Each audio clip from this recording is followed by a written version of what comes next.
नमस्कार बच्चों। आज हम कक्षा 8वीं की वसंत पाठ्य पुस्तक के पाठ 1 लाख की चूड़ियाँ का अध्ययन करेंगे। सारे गांव में बदलू मुझे सबसे अच्छा आदमी लगता था, क्योंकि वह मुझे सुंदर सुंदर लाख की गोलियां बनाकर देता था। मुझे अपने मामा के गांव जाने का सबसे बड़ा चाव यही था कि मैं जब वहां से लौटता था तो मेरे पास ढेर सारी गोलियां होती, रंग बिरंगी गोलियां जो किसी भी बच्चे का मन मोह लें। वैसे तो मेरे मामा के गांव का होने के कारण मुझे बदलू मामा कहना चाहिए था, परंतु उसे बदलू मामा न कहकर बदलू काका कहा करता था, जैसा कि गांव के सभी बच्चे उसे कहा करते थे। बदलू का मकान कुछ ऊंचे पर बना था। मकान के सामने बड़ा सा सहन था, जिसमें एक पुराना नीम का वृक्ष था। उसी के नीचे बैठकर बदलू अपना काम किया करता था। बगल में भट्टी दहकती रहती, जिसमें वह लाख पिघलाया करता। सामने एक लकड़ी की चौखट पड़ी रहती, जिस पर लाख के मुलायम होने पर वह उसे सलाख के समान पतला करके चूड़ी का आकार देता। इस कहानी में गांव के एक बदलू की कहानी बताई गई है, जो कि लाख की चूड़ियाँ बनाता था। लाख होता है एक जो मेल्ट हो जाता है, तो लाख की चूड़ियाँ होती हैं, बहुत सुंदर लगती हैं, तो वो बनाया करता था। तो ये इसके मामा के, जो भी लेखक है, उसके मामा के गांव में था। तो जब ये खेलता था तो बदलू को लाख की छोटी छोटी गोल गोल गोलियां बना के देता था, उससे ये खेलता था। तो इसमें लाख की चूड़ियाँ कैसे बनती हैं, तो उसी का वर्णन किया गया है। पास में 4-6 विभिन्न आकार की बेलन नुमा मुंगेरियाँ रखी रहती, जो आगे से कुछ पतली और पीछे से मोटी होती। लाख की चूड़ी का आकार देकर वह उन्हें मुंगेरियों पर चढ़ाकर गोल और चिकना बनाता, और तब एक एक कर पूरे हाथ की चूड़ियाँ बना चुकने के पश्चात वह उन पर रंग करता। बदलू यह कार्य सदा ही एक मचिए पर बैठकर किया करता था। मचिया होता ना, छोटा सा चौकी बैठने की, छोटी सी जो होती है, जो बहुत ही पुरानी थी। बगल में ही उसका हुक्का रखा रहता, जिसे वह बीच बीच में पीता रहता। वो काम करता रहता था, जब उसे थोड़ा रेस्ट लेना होता था तो हुक्के को पी लेता था। गांव में मेरा दोपहर का समय अधिकतर बदलू के पास बीतता। वह मुझे लला कहा करता। छोटे बच्चों को गांव में लला कह के बुलाते हैं, तो वो उसको लला कहता था। और मेरे पहुंचते ही मेरे लिए तुरंत एक मचिया मंगाता था। मचिया वो छोटी सी पेड़ई टाइप बैठने की, तो जैसे ही मैं जाता था मुझे भी बैठने के लिए मंगा देता था, तो मैं उस पर बैठ जाता था। मैं घंटों बैठे बैठे उसे इस प्रकार चूड़ियाँ बनाते देखता रहता। लगभग रोज ही वह 4-6 जोड़े चूड़ियाँ बनाता। पूरा जोड़ा बना लेने पर वह उसे बेलन पर चढ़ाकर कुछ क्षण चुपचाप देखता रहता, मानो वह बेलन ना होकर किसी नववधू की कलाई हो। बदलू मनिहार था। चूड़ियाँ बनाना उसका पैतृक पेशा था। वास्तव में वह बहुत ही सुंदर चूड़ियाँ बनाता था।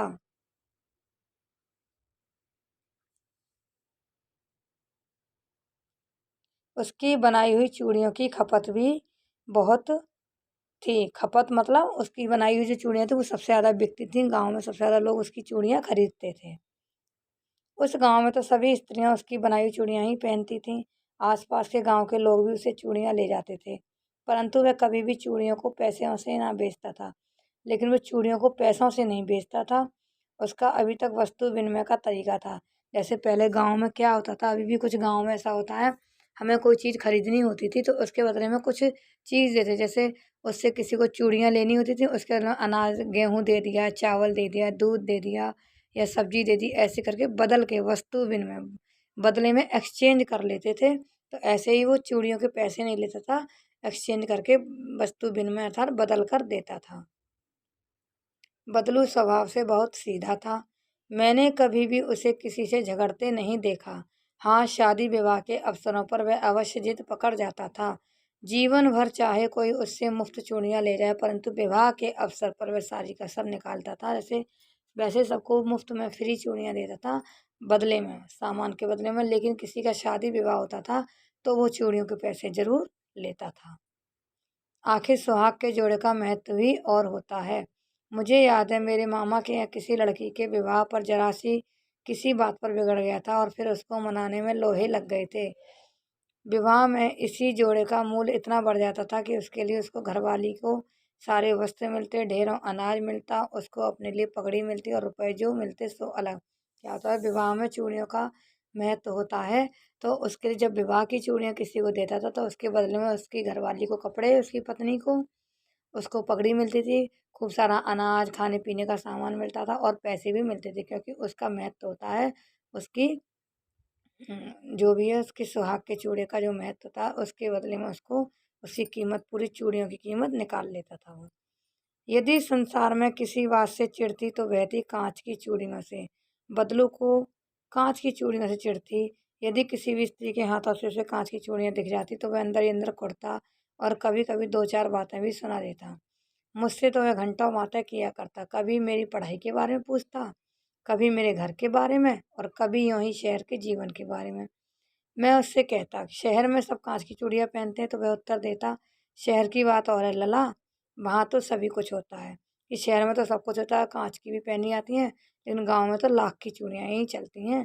तो वहाँ तो औरतें अपने मर्द का हाथ पकड़कर सड़कों पर घूमती हैं। क्या होता है, गाँव में परंपरा नहीं होती कि स्त्रियाँ अपनी पत्नी पति के साथ हाथ पकड़कर खुलेआम घूमें, शहरों में ऐसा होता है।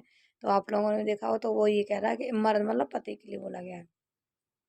फिर भी उनकी कलाइयाँ नाजुक होती हैं ना, लाख की चूड़ियाँ पहने तो मोच ना आ जाए। कभी कभी बदलू मेरी अच्छी खासी खातिर भी करता, कभी कभी अच्छा मन होता था तो उसको कुछ खाने पीने का सामान अच्छा सा खिला देता था वही। जिन दिनों उसकी गाय के दूध होता वह सदा मेरे लिए मलाई बचाकर रखता, और आम की फसल में तो मैं रोज ही उसके यहाँ से 2-4 आम खाता। मलाई दूध जब गाय दूध देती थी तो उसकी मलाई बचा के रखता था कि ये आएगा, इसको मैं मलाई खिलाऊंगा। और आम जब फसल आती थी तो आम खूब रोज 2-4 आम रोज खिलाता था। मैं रोज ही उसके यहाँ से 2-4 आम खाया था। परंतु इन सब बातों के अतिरिक्त जिस कारण वह मुझे अच्छा लगता था वह यह था कि लगभग रोज ही वह मेरे लिए 1-2 गोलियां बना देता।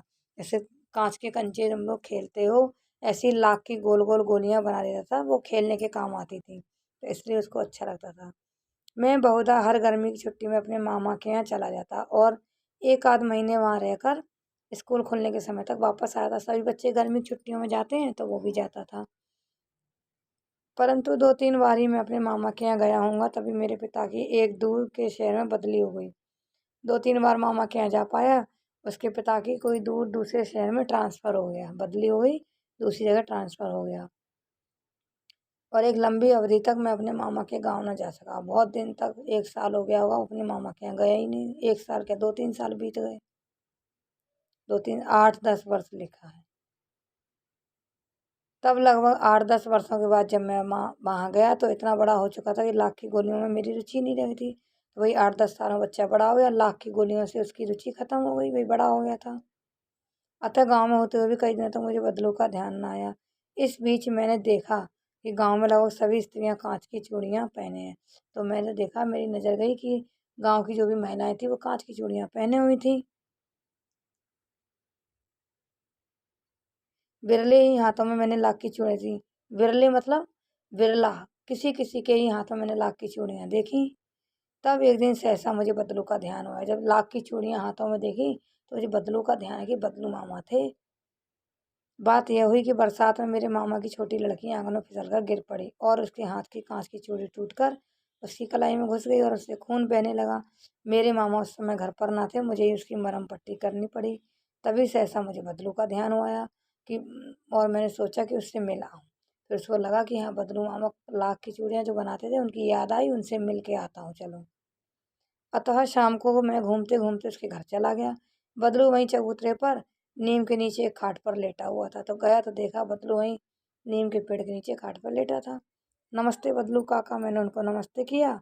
मैंने कहा, नमस्ते भैया। उसने मेरी नमस्ते का उत्तर दिया और उठकर खाट पर बैठ गया। परंतु उसने मुझे पहचाना नहीं। भाई बड़ा हो चुका था 8-10 साल बाद, तो पहचाना नहीं। देर तक मेरी ओर निहारता रहा। निहारना मतलब देखता रहा मेरी तरफ। मैं हूँ जनार्दन काका। तो मैंने कहा कि मैं जनार्दन हूँ काका, आपके पास से गोलियाँ बनवा कर ले जाता था बचपन में।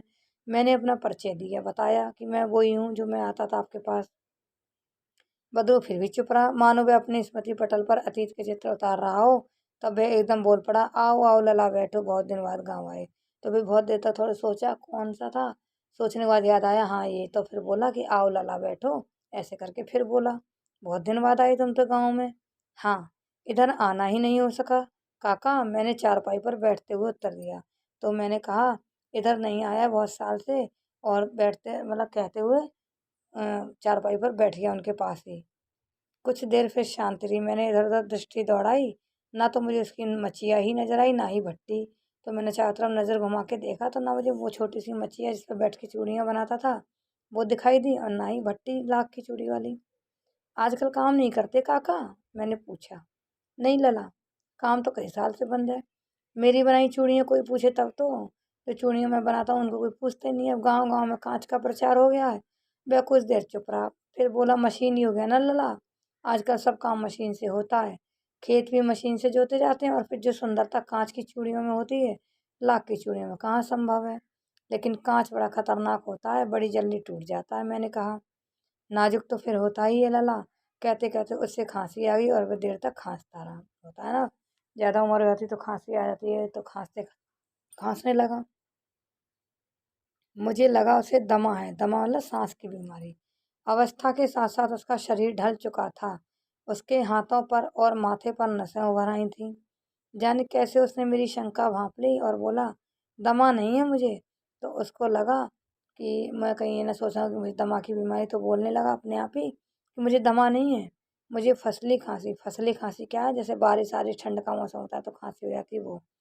यही महीने 2 महीने से आ रही, 2 महीने से आ रही है मुझे। 10-15 दिन में ठीक हो जाएगी अपने आप ही। होती है सीज़नी खाँसी जो होती है मौसमी, तो वो अपने आप ठीक हो जाती है। मैं चुप रहा, मुझे लगा उसके अंदर कोई बड़ी ही बहुत बड़ी व्यथा छिपी है। तो मुझे चुप रहा, लेकिन मुझे लग रहा था देखने से उसके अंदर कोई बहुत बड़ी बीमारी छिपी हुई है। मैं देर तक सोचता रहा कि इस मशीन युग ने कितने हाथ काट दिए। फिर मेरे मन में विचार आता रहा कि मशीन युग, नई-नई मशीनें आ गई हैं, तो कितने लोगों के हाथ काट देने से मतलब बेरोज़गार हो जाना। कि इस मशीन युग में नई-नई मशीनों की चीज़ लोगों ने लेने लगे, तो हाथ से बनी चीज़ों का चलन ख़त्म हो गया, और जो लोग हाथ से बनाकर चीज़ें बेचते थे, उनका रोज़गार ही ख़त्म हो गया है। कुछ देर फिर शांति रही जो मुझे अच्छी नहीं लगी। आम की फसल अब कैसी है काका? कुछ देर पश्चात मैंने बात का विषय बदलते हुए पूछा। तो मैंने छोड़ो चूड़ियों की बात को छोड़ के फिर मुझे, आम की फसल कैसी हो रही काका? ऐसे मैंने बात को घुमाया। अच्छी है लला, बहुत अच्छी है, उसने लहक कर उत्तर दिया। अच्छी है लला, बहुत अच्छी है, ऐसे लहक कर बोलते हैं ना गाँव की भाषा में, उत्तर दिया, और अंदर अपनी बेटी को आवाज़ दी। कोई उसकी बेटी थी, उसको बुलाया। अरे रज्जो, लला के लिए आम तो ले आ। रज्जो उसकी लड़की का नाम था, कि लला के लिए आम लेके आ। फिर मेरी ओर मुखातिब होकर बोला, माफ़ करना लला, तो मैं आम खिलाना भूल गया था। फिर देखते हुए मेरी तरफ बोला, अरे लला, भूल गया था आम खिलाना। नहीं नहीं काका, आम तो इस साल बहुत खाए हैं। तो मैंने कहा, नहीं नहीं काका, बहुत खाए हैं आम, कोई बात नहीं। वाह वाह, बिना आम खिलाए कैसे जाने दूंगा तुमको? तो कहने लगा, वाह वाह, अच्छा तुम बिना आम खिलाए कैसे जाओगे, इतने दिनों बाद आए हो मेरे पास। तो मैं चुप हो गया। मुझे वे दिन याद हुआ है जब मेरे लिए मलाई बचा कर रखता था। गाय तो अच्छी है काका? फिर मैंने पूछा, गाय तो सही है ना? मैंने पूछा, गाय कहाँ है लला? तो वो बोले, गाय कहाँ है लला, 2 साल हुए बेच दी गाय, 2 साल पहले ही बिक गई। कहाँ से खिलाता उसको? जब काम धंधा नहीं रहा मेरे पास, तो कहाँ से गाय को खिलाता? इतने में रज्जो उसकी बेटी अंदर से एक डलिया में ढेर सारे आम ले आई। तो उसकी बेटी आई, डलिया में भर के सारे आम उठा लाई वो तो। यह तो बहुत है काका। अरे काका, ये तो बहुत है, इतने कहाँ खा पाऊंगा? मैंने कहा, अरे इतने इतने कहाँ खाऊंगा, बहुत है। वाह वाह, मैं हंस पड़ा। शहरी ठहरे ना? तो जोर से हंसा। शहरी ठहरे ना, शहर के लोग होते ना कम कम खाते हैं, तो इसलिए तुम भी शहरी हो। मैं तुम्हारी उम्र का था तो इसके चौगने आम एक बखत में खाता था। जब मैं तुम्हारी उम्र का था तो इससे 4 गुने आम एक साथ खा जाता, एक बखत मतलब एक बार में 4 आम, सारे आम खा जाता था। आप लोगों की बात और है, मैंने उत्तर दिया। मैंने कहा, काका आप लोगों की बात और है, आप लोगों का समय और था। ऐसा करके मैंने बात को घुमाया। अच्छा बेटी, लला को 4-5 आम छाँट कर दो। तो उसने कहा, बेटी अच्छे-अच्छे आम छाँट कर लला को दो। सिंदूरी वाले देना, सिंदूरी आम जो लाल से होते हैं। देखो लला कैसे हैं, खा के देखो बेटा कैसे हैं। इसी साल यह पेड़ तैयार हुआ, और ये पेड़ इसी साल तैयार हुआ है। रज्जो ने 4-5 आम अंजलि में लेकर मेरी ओर बढ़ा दिए। आम लेने के लिए मैंने हाथ बढ़ाया तो मेरी निगाह एक क्षण के लिए उसके हाथों पर ठिठक गई। तो जैसे ही उसने मेरे लिए आम दिए अपने हाथों से, तो उसकी जो लाख की चूड़ियाँ पहनी हुई थी, तो मेरी नज़र उसकी कलाइयों पर पड़ी, जो लाख की चूड़ियाँ पहनी थी, गोरी गोरी कलाई, वही गोरे गोरे हाथ थे, तो उसमें लाख की चूड़ियाँ बहुत ही फब रही, फबना मतलब सुंदर लग रही थी। बदलू ने मेरी दृष्टि देख ली और बोल पड़ा, यही आखिरी जोड़ा बनाया था।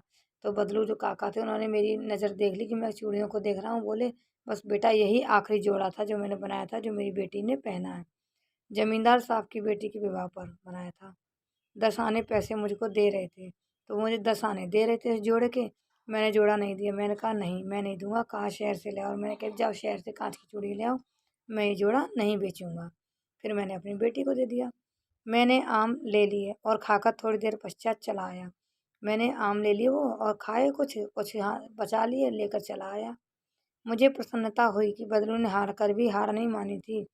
उसका व्यक्तित्व काँच की चूड़ियों जैसा था कि आसानी से टूट जाए, और मुझे देखकर खुशी हुई कि बदलू ने अपने उस समय के सामने हार नहीं मानी। उसका व्यक्तित्व काँच की चूड़ियों जैसा ही था, जो पल में ठोकर लगते ही टूट जाए, और वो जैसा था वैसा ही था। उसने फिर लाख की चूड़ियों का काम बंद कर दिया और वो अपना जिसमें ही गुज़ारा करने लगा, और वो जैसा व्यक्तित्व था, वो उसका वैसे ही अपना जीवन यापन करता रहा। वो किसी की पैसे खरीद-फ़रोख्त नहीं करता था कि अपना पैसे के लिए वो कुछ भी करे, ऐसा उसने नहीं किया। इस कहानी के लेखक हैं कामता नाथ जी, तो उन्होंने अपने बचपन के गा गाँव की कहानी ही लिखी है एक तरह से। तो लाख की चूड़ियाँ बच्चों को समझ आई होगी, और अगले वीडियो में हम इसके प्रश्न उत्तरों का अध्ययन करेंगे। इसके लिए अगला वीडियो ज़रूर देखें सभी बच्चे।